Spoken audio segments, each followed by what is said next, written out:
नमो भगवते तस्मै कृष्णायाद्भुतकर्मणे रूप नाम विभेदेन जगत कीर्ति यो यतः सच्चिदानंदरूपाय विश्वोत्पत्त्यादि हेतवे तापत्रय विनाशाय श्री कृष्णाय वयं नुमः। श्री कृष्णाय वयं नुमः। श्रीमद् भागवत महापुराण 12 स्कंध 8वां अध्याय मार्कंडेय जी की तपस्या और वर प्राप्ति। सौनक जी ने कहा, साधु शिरोमणि सूत जी, आप आयुष्मान हों। सचमुच आप वक्ताओं के सिरमौर हैं। जो लोग संसार के अपार अंधकार में भूल भटक रहे हैं, उन्हें आप वहां से निकालकर प्रकाश स्वरूप परमात्मा का साक्षात्कार करा देते हैं। आप कृपा करके हमारे एक प्रश्न का उत्तर दीजिए। लोग कहते हैं कि मृकंड ऋषि के पुत्र मार्कंडेय ऋषि चिरायु हैं और जिस समय प्रलय ने सारे जगत को निगल दिया था उस समय भी वे बचे रहे। परंतु सूत जी, वे तो इसी कल्प में हमारे ही वंश में उत्पन्न हुए एक श्रेष्ठ भृगुवंशी हैं और जहां तक हमें मालूम है इस कल्प में अब तक प्राणियों का कोई प्रलय नहीं हुआ है। ऐसी स्थिति में यह बात कैसे सत्य हो सकती है कि जिस समय सारी पृथ्वी प्रलयकालीन समुद्र में डूब गई थी उस समय मार्कंडेय जी उसमें डूब उतरा रहे थे और उन्होंने अक्षय वट के पत्ते के दोने में अत्यंत अद्भुत और सोए हुए बाल मुकुंद का दर्शन किया। सूत जी, हमारे मन में बड़ा संदेह है और इस बात को जानने की बड़ी उत्कंठा है। आप बड़े योगी हैं, पौराणिकों में सम्मानित हैं। आप कृपा करके हमारा यह संदेह मिटा दीजिए। श्री सूत जी ने कहा, सौनक जी, आपने बड़ा सुंदर प्रश्न किया। इससे लोगों का भ्रम मिट जाएगा और सबसे बड़ी बात तो यह है कि इस कथा में भगवान नारायण की महिमा है। जो इसका गान करता है उसके सारे कलमल नष्ट हो जाते हैं। सौनक जी, मृकंड ऋषि ने अपने पुत्र मार्कंडेय के सभी संस्कार समय समय पर किए। मार्कंडेय जी विधि पूर्वक वेदों का अध्ययन करके तपस्या और स्वाध्याय से संपन्न हो गए थे। उन्होंने आजीवन ब्रह्मचर्य का व्रत ले रखा था, शांत भाव से रहते थे, सिर पर जटाएं बढ़ा रखी थीं, वृक्षों की छालकाई वस्त्र पहनते थे। वे अपने हाथों में कमंडलू और दंड धारण करते, शरीर पर यज्ञोपवीत और मेखला शोभायमान रहती। काले मृग का चर्म, रुद्राक्ष माला और कुश, यही उनकी पूंजी थी। यह सब उन्होंने अपने आजीवन ब्रह्मचर्य व्रत की पूर्ति के लिए ही ग्रहण किया था। वे सायंकाल और प्रातःकाल अग्निहोत्र, सूर्योपस्थान, गुरुवंदन, ब्राह्मण सत्कार, मानस पूजा और मैं परमात्मा का स्वरूप ही हूँ, इस प्रकार की भावना आदि के द्वारा भगवान की आराधना करते। साय प्रातः भिक्षा लाकर गुरुदेव जी के चरणों में निवेदन कर देते और मौन हो जाते। गुरुजी की आज्ञा होती तो एक बार खा लेते, अन्यथा उपवास कर जाते। मार्कंडेय जी ने इस प्रकार तपस्या और स्वाध्याय में तत्पर रहकर करोड़ों वर्षों तक भगवान की आराधना की और इस प्रकार उस मृत्यु पर भी विजय प्राप्त कर ली जिसको जीतना बड़े बड़े योगियों के लिए भी कठिन है। मार्कंडेय जी की मृत्यु विजय को देखकर ब्रह्मा, भृगु, शंकर, दक्ष प्रजापति, ब्रह्मा जी के अन्यान पुत्र तथा मनुष्य, देवता, पितर एवं अन्य सभी प्राणी अत्यंत विस्मित हो गए। आजीवन ब्रह्मचर्य व्रतधारी एवं योगी मार्कंडेय जी इस प्रकार तपस्या, स्वाध्याय और संयम आदि के द्वारा अविद्या आदि सारे कलेशों को मिटाकर शुद्ध शांत अंतःकरण से इंद्रियातीत परमात्मा का ध्यान करने लगे। योगी मार्कंडेय जी महायोग के द्वारा अपना चित्त भगवान के स्वरूप में जोड़ते रहे। इस प्रकार साधन करते करते बहुत समय 6 मनवंतर व्यतीत हो गए। ब्रह्मन इस 7वें मनवंतर में जब इंद्र को इस बात का पता चला तब तो वे उनकी तपस्या से शंकित और भयभीत हो गए। इसलिए उन्होंने उनकी तपस्या में विघ्न डालना आरंभ कर दिया। शौनक जी, इंद्र ने मार्कंडेय जी की तपस्या में विघ्न डालने के लिए उनके आश्रम पर गंधर्व, अप्सराएं, काम, बसंत, मलयानिल, लोभ और मद को भेजा। भगवान ये सब उनकी आज्ञा के अनुसार उनके आश्रम पर गए। मार्कंडेय जी का आश्रम हिमालय के उत्तर की ओर है। वहाँ पुष्पभद्रा नाम की नदी बहती है और उसके पास ही चित्रा नाम की एक शिला है।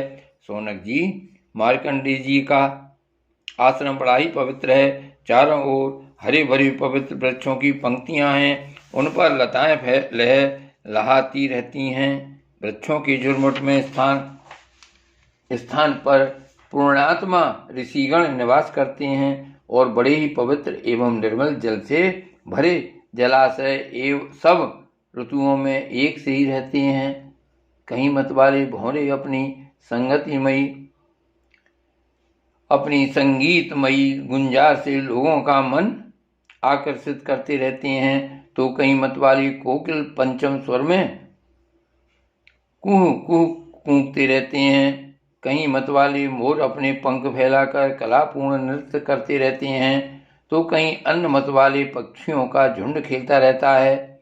मार्कंडेय मुनि के ऐसे पवित्र आश्रम में इंद्र के भेजे हुए वायु ने प्रवेश किया। वहाँ उसने पहले शीतल झरनों की नन्ही फुइयां संग्रह की। इसके बाद सुगंधित पुष्पों का आलिंगन किया और फिर काम भाव को उत्तेजित करते हुए धीरे धीरे बहने लगा। कामदेव के प्यारे सखा बसंत ने भी अपनी माया फैलाई। संध्या का समय था। चंद्रमा उदित हो अपनी मनोहर किरणों का विस्तार कर रहे थे। श्रेष्ठ डालियों वाले वृक्ष लताओं का आलिंगन पाकर धरती तक झुके हुए थे। नई कोपलों, फलों और फूलों के गुच्छे अलग ही शोभायमान हो रहे थे। बसंत का साम्राज्य देखकर कामदेव ने भी वहां प्रवेश किया। उसके बाद गाने बजाने वाले गंधर्व झुंड के झुंड चल रहे थे।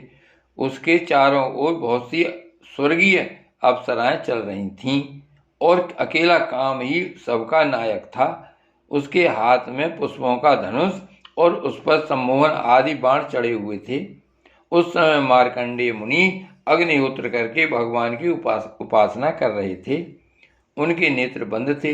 वे इतने तेजस्वी थे मानो स्वयं अग्निदेव ही मूर्तिमान होकर बैठे हों। उनको देखने से ही मालूम हो जाता था कि इनको पराजित कर सकना बहुत ही कठिन है। इंद्र के आज्ञाकारी सेवकों ने मार्कंडेय मुनि को इसी अवस्था में देखा। अब अप्सराएं उनके सामने नाचने लगी। कुछ गंधर्व मधुर गान करने लगे तो कुछ मृदंग, वीणा, ढोल आदि बाजे बड़े मनोहर स्वर में बजाने लगे। शौनक जी, अब कामदेव ने अपने पुष्प निर्मित धनुष पर पंचमुख बाण चढ़ाया। उसके बाण के 5 मुख हैं: शोषण, दीपन, सम्मोहन, तापन और उन्मादन। जिस समय वह निशाना लगाने की ताक में था, उस समय इंद्र के सेवक बसंत और लोभ मार्कंडेय मुनि का मन विचलित करने के लिए प्रयत्नशील थे। उनके सामने ही पुंजिक स्थली नाम की सुंदरी अप्सरा गेंद खेल रही थी। स्तनों के भार से बार बार उसकी कमर लचक जाया करती थी। साथ ही उसकी चोटियों में गुथे हुए सुंदर सुंदर पुष्प और मालाएं बिखर कर धरती पर गिरती जा रही थीं। कभी कभी वह तिरछी चितवन से इधर उधर देख लिया करती थी। उसके नेत्र कभी गेंद के साथ आकाश की ओर जाते, कभी धरती की ओर और कभी हथेलियों की ओर। वह बड़े हाव भाव के साथ गेंद की ओर दौड़ती थी। उसी समय उसकी करदनी टूट गई और वायु ने उसकी झीनी सी साड़ी को शरीर से अलग कर दिया। कामदेव ने अपना उपयुक्त अवसर देखकर और यह समझकर कि अब मार्कंडेय मुनि को मैंने जीत लिया, उनके ऊपर अपना बाण छोड़ा, परंतु उसकी एक न चली। मार्कंडेय मुनि पर उसका सारा उद्योग निष्फल हो गया। ठीक वैसे ही जैसे असमर्थ अभागे पुरुषों के प्रश्न विफल हो जाते हैं। शौनक जी, मार्कंडेय मुनि अपरिमित तेजस्वी थे। काम, बसंत आदि आए तो थे इसलिए कि उन्हें तपस्या से भ्रष्ट कर दें, परंतु अब उनके तेज से जलने लगे और ठीक उसी प्रकार भाग गए जैसे छोटे छोटे बच्चे सोते हुए सांप को जगाकर भाग जाते हैं। शौनक जी, इंद्र के सेवकों ने इस प्रकार मार्कंडेय जी को पराजित करना चाहा, परंतु वे रत्ती भर भी विचलित न हुए। इतना ही नहीं, उनके मन में इस बात को लेकर तनिक भी अहंकार का भाव न हुआ। सच है, महापुरुषों के लिए यह कौन सी आश्चर्य की बात है। जब देवराज इंद्र ने देखा कि कामदेव अपनी सेना के साथ निस्तेज हतप्रत होकर लौटा है और सुना कि ब्रह्मर्षि मार्कंडेय जी परम प्रभावशाली हैं, तब उन्हें अब बड़ा ही आश्चर्य हुआ। शौनक जी, मार्कंडेय मुनि तपस्या, स्वाध्याय, धारणा, ध्यान और समाधि के द्वारा भगवान में चित्त लगाने का प्रयत्न करते रहते थे। अब उन पर कृपा प्रसाद की वर्षा करने के लिए मुनिजन नयन मनोहारी नरोत्तम नर और भगवान नारायण प्रकट हुए। उन दोनों में एक का शरीर गौरवर्ण था और दूसरे का श्याम। दोनों के नेत्र तुरंत के खिले हुए कमल के समान कोमल और विशाल थे। चार चार भुजाएं थीं। एक मृग चर्म पहने हुए थे तो दूसरे वृक्ष की छाल। हाथों में कुछ लिए हुए थे और गली में 3-3 सूत के यज्ञोपवीत शोभायमान थे। वे कमंडल और बांस का सीधा दंड ग्रहण किए हुए थे। कमल गट्टे की माला और जीवों को हटाने के लिए वस्त्र की कूंची भी रखे हुए थे। ब्रह्मा इंद्र आदि के भी पूज्य भगवान नर नारायण कुछ ऊंचे कद के थे और वेद धारण किए हुए थे। उनके शरीर से चमकती हुई बिजली के समान पीले पीले रंग की कांति निकल रही थी। वे ऐसे मालूम होते थे मानो स्वयं तप ही मूर्तिमान हो गया हो। जब मार्कंडेय मुनि ने देखा कि भगवान के साक्षात स्वरूप नर नारायण ऋषि पधारे हैं, तब वे बड़े आदर भाव से उठकर खड़े हो गए और धरती पर दंडवत लौटकर साष्टांग प्रणाम किया। भगवान के दिव्य दर्शन से उन्हें इतना आनंद हुआ कि उनका रोम रोम, उनकी सारी इंद्रियां एवं अंतःकरण शांति के समुद्र में गोता खाने लगे। शरीर पुलकित हो गया, नेत्रों में आंसू उमड़ आए, जिनके कारण वे उन्हें भर आंख देख भी न सकते। तदंतर वे हाथ जोड़कर उठ खड़े हुए। उनका अंग अंग भगवान के सामने झुका जा रहा था। उनके हृदय में उत्सुकता तो इतनी थी मानो वे भगवान का आलिंगन कर लेंगे। उनसे और कुछ तो बोला न गया।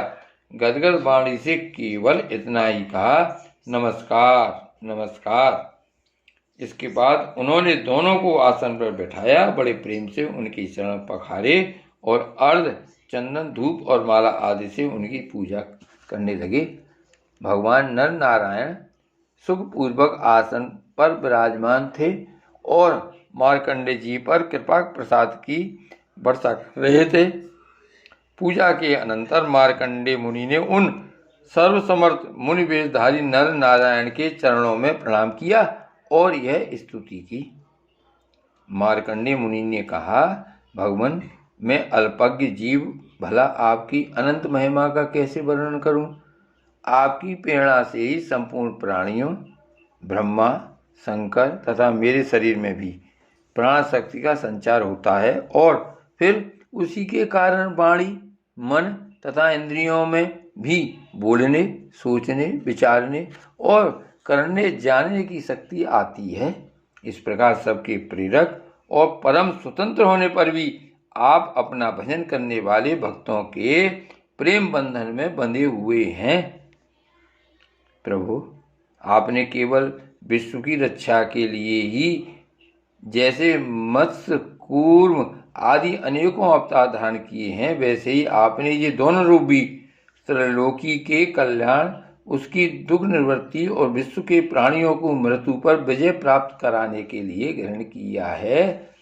आप रक्षा तो करते ही हैं, मकड़ी के समान अपने से ही इस विश्व को प्रकट करते हैं और फिर स्वयं अपने में ही लीन भी कर लेते हैं। आप चराचर का पालन और नियमन करने वाले हैं। मैं आपके चरण कमलों में प्रणाम करता हूँ। जो आपके चरण कमलों की शरण ग्रहण कर लेते हैं, उन्हें कर्म, गुण और कालजनित कलेश स्पर्श भी नहीं कर सकते। वेद के मर्मज्ञ ऋषि मुनि आपकी प्राप्ति के लिए निरंतर आपका स्तवन, वंदन, पूजन और ध्यान किया करते हैं। प्रभु, जीव के चारों ओर भय ही भय का बोलबाला है। औरों की तो बात ही किया, आपके काल स्वरूप से स्वयं ब्रह्मा भी अत्यंत भयभीत रहते हैं, क्योंकि उनकी आयु भी सीमित केवल 2 परार्थ की है।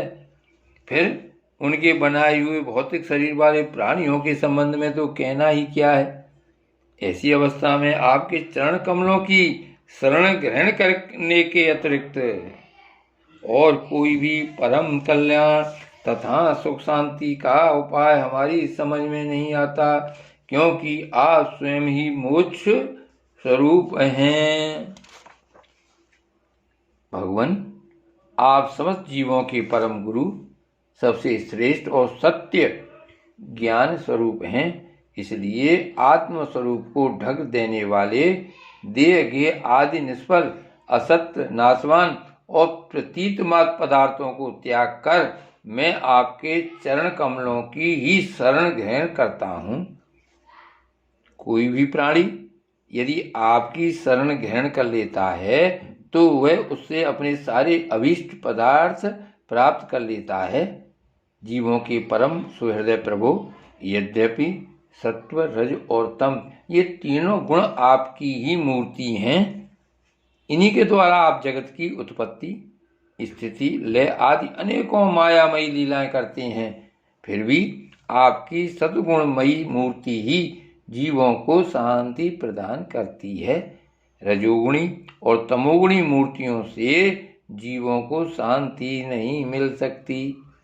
उनसे तो दुख, मोह और भय की वृद्धि ही होती है।